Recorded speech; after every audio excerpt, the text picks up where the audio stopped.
اگر آپ اپنی زندگی سے مطمئن نہیں ہے تو یہ کہانی آپ کے لیے ہے۔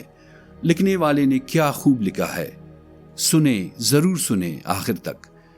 کہا جاتا ہے کہ ایک زمانے میں ایک کوا تھا جو اپنی زندگی سے بہت ناخوش تھا۔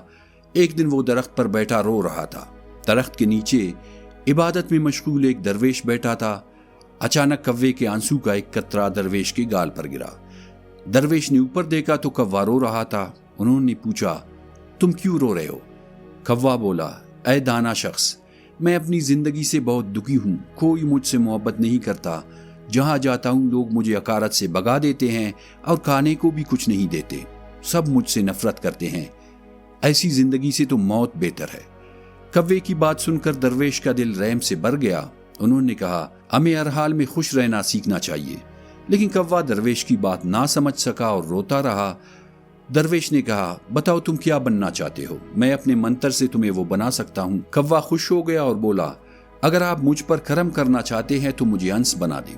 درویش نے کہا، ٹھیک ہے، لیکن پہلے کسی ہنس سے جا کر پوچھو کہ وہ اپنی زندگی سے خوش ہے یا نہیں۔ میں یہاں تمہارا انتظار کروں گا۔ کوا خوشی خوشی اڑ کر ایک تالاب میں موجود ہنس کے پاس گیا۔ اس نے کہا، تم کتنے خوبصورت ہو، دودھ کی طرح سفید۔ سب تم سے محبت کرتے ہیں۔ یقیناً تم دنیا کے سب سے خوش پرندے ہو۔ ہنس بولا، نہیں میرے دوست، میں خوش نہیں ہوں۔ دنیا میں کتنے خوبصورت رنگ ہے اور میرے پاس کوئی رنگ نہیں۔ سفید بھی بلا کوئی رنگ ہے؟ کوے نے پوچھا، پھر کون سا پرندہ سب سے زیادہ خوش ہوگا؟ ہنس نے کہا، میرا خیال ہے طوطا سب سے زیادہ خوش پرندہ ہوگا۔ یہ سن کر کوا طوطے کے پاس جا پہنچا۔ اس نے کہا، تم کتنے رنگین اور خوبصورت ہو، یقیناً تم سب سے زیادہ خوش ہو۔ طوطا اداسی سے بولا، نہیں دوست، میں خوش نہیں ہوں۔ لوگ مجھے پکڑ کر پنجروں میں بند کر لیتے ہیں۔ مجھے ہمیشہ ڈر رہتا ہے کہ کوئی مجھے پکڑ کر قید نہ کر لے۔ میرا خیال ہے مور سب سے زیادہ خوش ہوگا۔ کوا مور کی تلاش میں نکلا اور آخرکار اسے چڑیا گھر میں ایک پنجرے میں پایا۔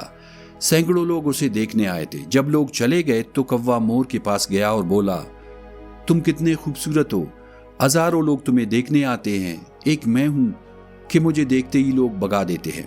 یقیناً تم سب سے زیادہ خوش رہنے والا پرندہ ہو۔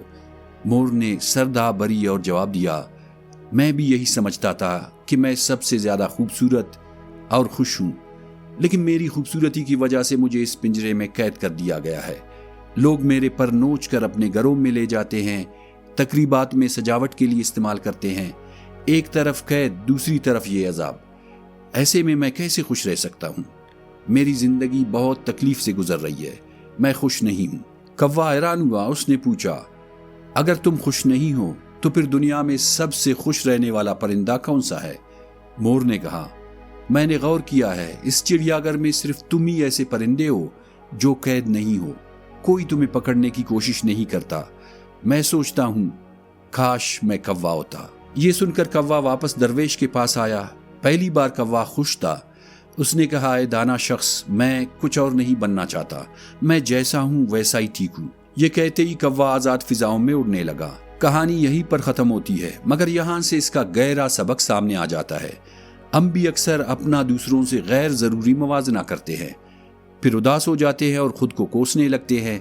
یہ ناخوشی کا ایک نہ ختم ہونے والا سلسلہ بنا دیتا ہے۔ اس کہانی کو بیان کرنے کا یہی مقصد ہے کہ جو کچھ آپ کے پاس ہے اس پر خوش رہنا سیکھے، اس پر نہیں جو آپ کے پاس نہیں۔ آپ کے آس پاس ہمیشہ کوئی آپ سے زیادہ یا کم رکھنے والا ہوگا۔ اگر آپ موازنہ کرتے رہیں گے تو کبھی خوش نہیں ہوں گے۔ جو شخص اپنے حصے پر راضی ہے وہی دنیا کا سب سے خوش انسان ہے۔ لہذا کہنا ہے، خود کا موازنہ کسی سے نہ کرے، ورنہ آپ خود کو سب سے زیادہ دکھی بنا لیں گے۔ کہانی پسند آئی ہو تو ہمارے چینل کو سبسکرائب کریں۔ شکریہ۔ اللہ حافظ۔